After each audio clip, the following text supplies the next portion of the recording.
আসসালামু আলাইকুম। Khairul basic math সপ্তম এডিশনের 886 পৃষ্ঠার 27 নম্বর অঙ্ক। এই অঙ্কটি কীভাবে সমাধান করা হবে এখন আমরা তা দেখব। প্রথমে একটু অঙ্কটা পড়ে নিই। এখানে বলা আছে একটি আয়তক্ষেত্রের অর্ধেকের দৈর্ঘ্য প্রস্থের চেয়ে 5 মিটার বড়। আয়তক্ষেত্রটির অর্ধেকের ক্ষেত্রফল যদি 750 বর্গমিটার হয় তবে আয়তক্ষেত্রটির অর্ধেকের দৈর্ঘ্যের মান কত? এবার প্রশ্নটা একটু ব্যাখ্যা করি। এখানে যেহেতু বলা আছে যে অর্ধেকের দৈর্ঘ্য বলতে বোঝানো হচ্ছে যে দৈর্ঘ্য যতটুকু তার অর্ধেক। আচ্ছা, তার মানে প্রস্থের চেয়ে অর্থাৎ দৈর্ঘ্য যতটুকু হবে তা প্রস্থের চেয়ে তার অর্ধেক হচ্ছে প্রস্থের চেয়ে 5 মিটার বেশি। তাহলে এখানে প্রস্থও দেওয়া নেই, দৈর্ঘ্য দেওয়া নেই। তো সেক্ষেত্রে আমরা লিখব যে মনে করি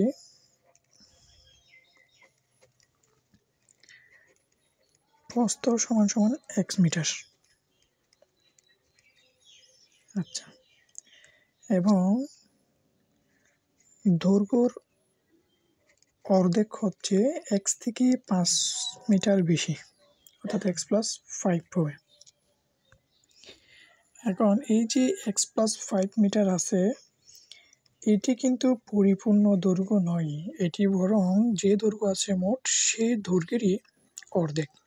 তাহলে অর্ধেক এত হলে পরিপূর্ণ দৈর্ঘ্য হতে হলে তাকে 2 দ্বারা গুণ করতে হবে, কারণ হাফ থেকে হাফের ডাবল, এটা হচ্ছে হাফের অর্ধেক। তো সেক্ষেত্রে 2 দিয়ে গুণ করলে এটা পরিপূর্ণ হয়। সমান সমান আমরা 2x + 10 পাই, 10 মিটার। তাহলে এখন এই আয়তক্ষেত্রটির প্রস্থ পাইলাম x মিটার এবং দৈর্ঘ্য পাইলাম হচ্ছে 2x + 10 মিটার।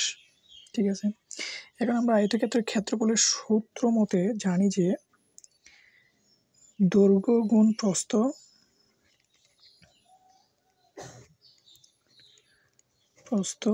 সমান সমান ক্ষেত্রফল।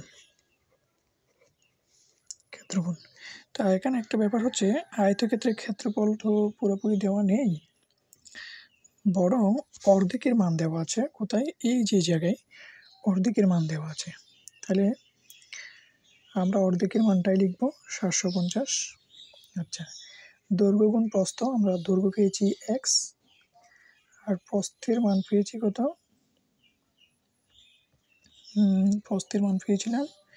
দৈর্ঘ্যের মান পেয়েছিলাম 2x + 10 অন্যদিকে প্রস্থের মান পেয়েছিলাম x। আচ্ছা, এখন এই যে রাশিটা এটা হচ্ছে মূলত পরিপূর্ণ ক্ষেত্রফলের মান, কিন্তু আমার এখানে দেওয়া আছে অর্ধেক ক্ষেত্রফল। তাহলে হয় এটার সাথে 2 গুণ করে এটাকে বড় করতে হবে, না হয় এটাকে 2 দ্বারা ভাগ করে অর্ধেক করে নিতে হবে। তাই আমি এটাকে 2 দ্বারা গুণ করে পরিপূর্ণ করে নিব। তাহলে আমি এখানে 2 দ্বারা গুণ করে দিই। তাহলে 2 দ্বারা গুণ করে দিলে আমার এখন প্রশ্নটা দাঁড়ায় যে 2x² + 10x = 1500 বর্গমিটার। আচ্ছা, তো এখন এখানে কিন্তু আর কিছুই করা যায় না, তবে একটা কাজ করা যায়, সেটা হচ্ছে আমরা উৎপাদক থেকে শিখেছিলাম যে যদি কোনো একটা রাশির পক্ষান্তর করে কি করা যাবে, অর্থাৎ উৎপাদক থিওরি এখানে তথ্যটা খাটানো যায়। তো সেক্ষেত্রে আমরা লিখতে পারি যে 2x² + 10x মাইনাস দিয়ে 1500টাকে এই পাশে নিয়ে আসতে পারি। তাহলে 2x² + 10x মাইনাস 1500 সমান সমান 0। তাহলে এবার আমরা মিডল টার্ম করি। তো সেক্ষেত্রে মিডল টার্ম করার ক্ষেত্রে আমরা পাই 2x² প্লাস হচ্ছে 500, যেহেতু 30 হবে, এই দুটোর গুণফল যেহেতু আমরা 3000 পাবো। এই দুটোর গুণফল আমরা 3000 পাবো। তো সেক্ষেত্রে আমরা 60x × 50x লিখতে পারি। তার মানে এই দুটোর মধ্যে আমরা যদি কাটাকাটি করলে কী হতে হবে, গুণ করলেই 3000 হতে হবে। আর হচ্ছে যদি আমরা ওই দুটোর মধ্যে যোগ বিয়োগ করি তাহলে ওই 10x মিলতে হবে। তাহলে -50 সমান সমান 0, এটা কেটে দিই। তো এখন এই লাইনটি আমরা পরিপূর্ণ আরেকবার লিখি, যেহেতু হিজিবিজি হয়েছে। Plus x minus 60x minus 0 0 সমান সমান 0। তাহলে এবার এই দুটো থেকে আমরা কমন নিতে পারি কত? দুটো নিতে পারে, তো 2x কমন নিতে পারে, তাহলে এক্স প্লাস 30 থাকবে।